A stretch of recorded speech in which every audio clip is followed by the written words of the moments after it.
Hi everyone, and welcome back to the Toffee Blues YouTube channel, your source for all things Everton. I'm joined by Paul and Terry. We're going to be discussing the the trip to the Etihad Stadium on New Year's Eve for Everton, fresh off the back of a Boxing Day defeat to Wolves. Before that, defeat to Bournemouth. Before that, defeat to Leicester. It's looking awful. It's terrible at the moment for the club. It's almost like we're just in a tunnel that has no light at the end. I don't see where this changes. We've got a squad full of really poor players. We've got a coach who seemingly can't get anything out of them either. We're heading into a transfer window where we have a board who we have no faith will do anything constructive whatsoever. And now to top it all off, we get to finish the year off with a trip to the reigning champions, Manchester City, who, need to say anymore. Paul, how do we make this 90 minutes as pain-free as possible? I'd say. Throw 11 men behind the ball and just hope that City forget the shooting boots. Really. Yeah. You've seen Game of Thrones, haven't you? Yes. Calum, I know Terry has. Yeah. Have you seen? I can't remember what season it was. It was near the end where Stannis Baratheon and like 20 of his mates try and storm Winterfell. Yeah. And Ramsay Bolton leads his forces out of Winterfell, and he outnumbers them by about 10-1. And that's what this is going to be. Yeah. We are turning up to the Etihad like Stannis Baratheon did in Game of Thrones with 20 fellas trying to take a city.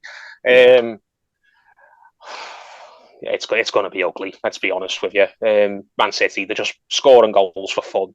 They're going to win the league at a canter. If Erling Haaland starts, which he probably will, because they don't need to rest him. He's just not on the World Cup, so there's no reason to leave him out unless he picks up a knock or something. We can pray. I don't see the score being anything less than 3-0. I think that's being conservative. I don't want to be like just a total downer, but I think realism is what Evertonians need at the moment. We've just got to swallow a big dose of realism if we're going to somehow get out of this mess that we're in, or at least give ourselves the best chance of getting out of this mess. And for me, this game's just a write-off. That's what you've got to do in Premier League matches. Sometimes you've just got to write off certain fixtures when you're in a relegation battle and just think, right, that game, even if we give it 120%, there's nothing on for us. So what's the harm in holding something back and put all your energy into a game that you think's more winnable? It's not a nice thing to have to say out loud, is it? But managers and teams and supporters have to sort of accept the reality of their own situation sometimes. So we mentioned in the last video we might see us go 3 at the back. Cody will be able to play. Tarkowski will surely start. Ben Godfrey's back in the fold now after his injury. I don't care whether Yeremina is fit or isn't, whether he's broken a nail or whether he's got the flu or whether his cat's died. He'll look for some excuse to not see out the 90 minutes, even if he does play. So I can just see us throwing every man behind the ball and playing a flat back 5 or a flat back 7, because it wouldn't shock me if we played 5 at the back, 3 centre backs, and we just play 2 holding midfielders like Gay and Onana. We just ask Onana to stay deep, which we've done a couple of times.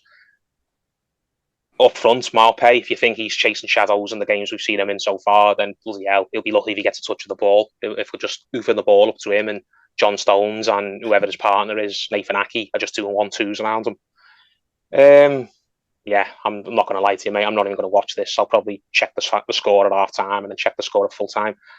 It takes a much smarter man than me to come up with any sort of idea of how Everton could go to the Etihad and get something out of it. The only way I could see that happening is if Man City all suddenly get ill on New Year's Eve. They have their New Year's Eve the night before and are all too hungover, and Pep just plays the kids, and even then they probably still beat us. Terry, it's going to be ugly, mate, isn't it? It's going to be an ugly one. It's going to be 90 minutes of suffering. This side can't do it against bottom of the league at home on Boxing Day. We've got no chance, have we? Let's be quite honest. Paul touched upon the fact that we've just got to be realistic there. I imagine that you're quite similar in your thinking. It's all about how we can reduce the suffering, isn't it, really? Yeah, I think all the old school Evertonians would be like, it's still a one-off game. It's 11v11, and anything can happen. It's like, but I think you've got to be realistic. I think a win for Everton would be to not have the goal difference go massively down and not get any injuries. Yeah. I know this is not good to watch on a video, but I think we'll lose about 5-0. I think we'll get absolutely hammered because we're not a very good team and they're the best team in the world. It's not rocket science. Paul's touched on it. You don't, stay up or go down based on these games against the likes of City. So this is why it was important to get something against Wolves, which we didn't do, and why that last-minute goal and that mistake from the centre-backs is so costly, because that point might cost us at the end of the year. This defeat against City won't, because it's going to be a defeat. We'll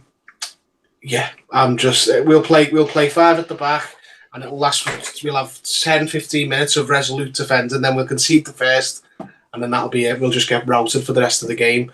I'll just be happy don't get any injuries to key players who we're going to need in the other games going forward. And I don't even think we can ask for the scoreline to be low, so I'll just ask actually for the no injuries, because like Tarkowski, Cody, Patterson, Michaelenko, Pickford, these are the players that we're going to need to see us out to this, and ideally a new manager's going to want to rely on and build on if and when that happens. It's sad. It really is sad, isn't it? Because we saw just before the World Cup how Brentford went there and put in such a good display and such a well-deserved win as well. And it was, it was a day for their fans to remember. And I don't want to go on and on about another team, but fair play to Brentford. This is how such a sorry state of affairs we're in at the moment. How we're sort of looking there at Brentford, thinking, what? If only we could be like them. What would we give to be like Brentford, to go there, roll your sleeves up and have a go? Yeah, as you've just took the words out of my mouth.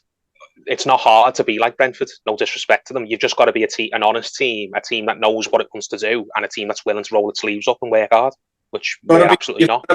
You've got to be a well-run club. We were light years ahead of the Brightons and the Brentfords several years ago, and we've been poorly run while they've been well-run, and now they're miles ahead of us. It's absolutely shambolic that the people who've ran our club like that are still in place, and there's still people who defend them because they're Evertonians, and like these chairmen, Billy Lyon, who won't leave unless he's carried out in a box. I swear to God, if you'd have told me, if I'd gone back in a time machine to 10 years ago and said Brighton and Brentford will be miles ahead of Everton, I'd think, what the hell happened? Were they taken over by sheikhs or anything like that? No, they were just ran well. Everton got a billionaire and spent well more than them, but they just spent on loads of shit, got loads of managers in, and Ken Wright and that is still there, still running the show.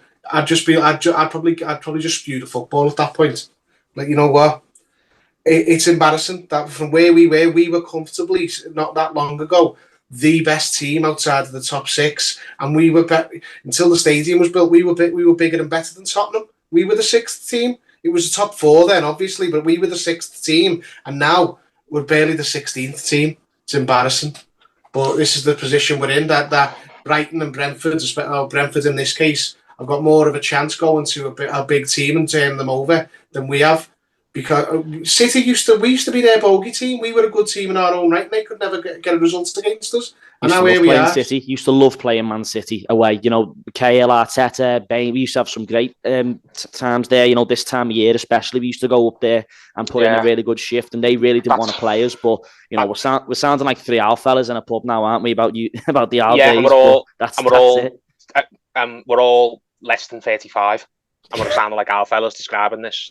One of my favourite Everton City memories was when we went there in -10, and we wore that famous black and pink kit. Yeah, and we won 2-0. And this was around the time that Mancini came into City, and they had the money. New Year 2010, around that sort of time. I think it was, yeah. Because I remember there was a lot of games that weekend that were cancelled. I think us and City were the only ones that was on Monday, and City had just they'd had the money for a year or two. But they just hired Mancini. They just started to get really serious, and we didn't have a pot to pee in.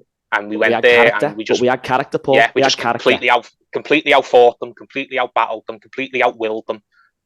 Mancini lost his head and pushed Moyes, and they had a bit of a square up on the touchline. Yeah. To think that was only 10, 11 years ago, and you'd think that was 40 years ago now. The way that some fans, when I talk about that to some fans who won't remember it, it'll be like when fans to me, older fans than me, talk about how we won in the 1980s.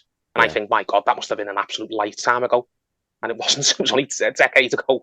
I was only 17, 18. I'd left school. I wasn't even in school. That's how recent it was. Yeah, it's nuts, and it's nuts how far we've fallen. That's why it frustrates me, because Terry was right in everything he's just said, but despite all that happening, we're still selling out every away game. We're still, greeting sending the team off, greeting them at the ground with flares and raucous crowds, and still getting behind them as best we can. And it just frustrates me when people try and blame it on the fans. I know the fans are not perfect, and the fans let themselves down at times, especially in individual cases when you get just wallies on like social media, on Twitter Spaces and all that. But the fans, by and large, have been the most patient, supportive, and willing to accept crap fan base in the country by a mile. Absolutely. As far as I know, other than maybe Sunderland, who've had it worse. And this is what we get served up. We get players who don't care about the badge or should never be wearing the badge in the first place because they're nowhere near good enough. We've got people at the top just destroying the club from within. They've been allowed to do it for near 30 years, and every time something goes wrong, it's because the fans are just moaning too much. It annoys me. It really does. Well, there you go. We'll leave it there. There's not much else to say apart from those who are making the trip to the Etihad. You know what? Fair play to you. Take me hat off to you. If you're Erling Haaland's chef and you're watching this, please put something in his food so he gets the runs and can't play.